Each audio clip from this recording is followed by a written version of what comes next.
Spoznajte trg dela, spoznajte delodajalce, predstavite se jim, pridobite samozavest. Vse to in veliko več nasvetov so mladi lahko dobili na dogodku Moja prva zaposlitev, ki se je odvijal med 9. in 10. januarjem v sklopu 17. informative. Sem v bistvu prišla iskat svojo prvo zaposlitev, da vidim, kakšne so sploh možnosti. Jaz sem zvedela za kar nekaj dobrih kariernih možnosti.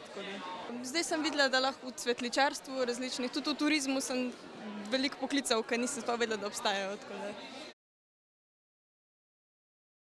Zaposlitveni sejem je združil 23 razstavljavcev, ki so v pritličju ljubljanskega Cankarjevega doma mladim svetovali o štipendijah, o priložnostih za prakso ter predstavili več kot 80 delovnih mest za tiste, ki iščejo svojo prvo karierno priložnost.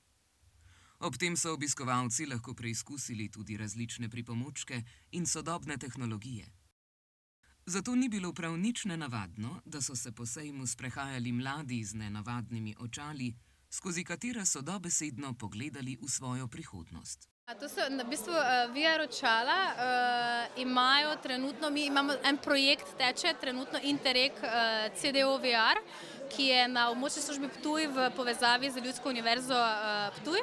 So razvili 6 programov in sicer programi so iz deficitarnih poklicev.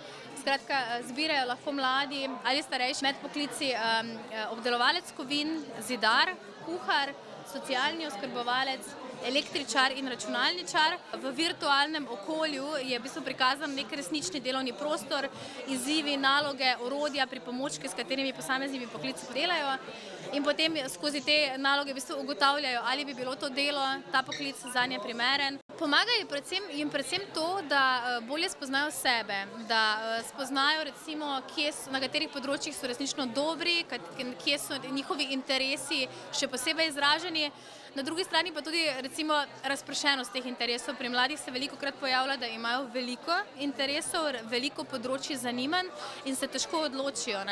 Mi imamo pa različne vprašalnike, kot je recimo Kam in kako, ki pomaga potem mladim, da jim oblikuje en njihov osebnostni slog, ki jim predlaga potem predlagane poklice in pa lahko potem zbirajo oziroma raziskujejo med različnimi vrstami dela in načini dela, da se lažje odločijo potem, katera izobraževalna pot bi bila za njih najbolj primerna.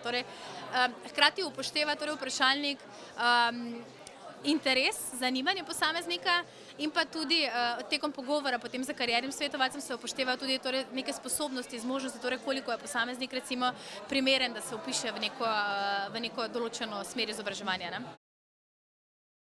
Na sejmu smo lahko spoznali tako tradicionalne poklice, kot tudi tiste, ki jim lahko rečemo poklici prihodnosti.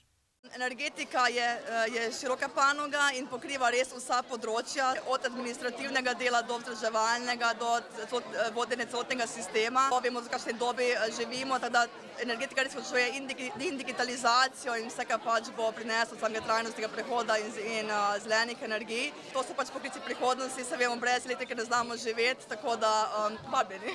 Mi v bistvu tukaj sodelujemo z projektom EPIC, kjer so predstavljene karierne zgodbe v energetiki, da lahko mladim pokažemo, da so v energetiki je več zgodb, ne le tisti, ki jih poznamo iz lastnega kraja, tako da jim predstavimo to širino. Čez neke zgodbe, recimo moja zgodba je ta, v bistvu važna pot in da je treba iti po svoji poti, si zaupati in da ta pot pripelje in da delaš tisto, kar te veseli. Iskanje prve zaposlitve ni le iskanje dela, ampak iskanje priložnosti, da mladi lahko pokažejo svoje znanje, pridobijo prve izkušnje in naredijo korak naprej.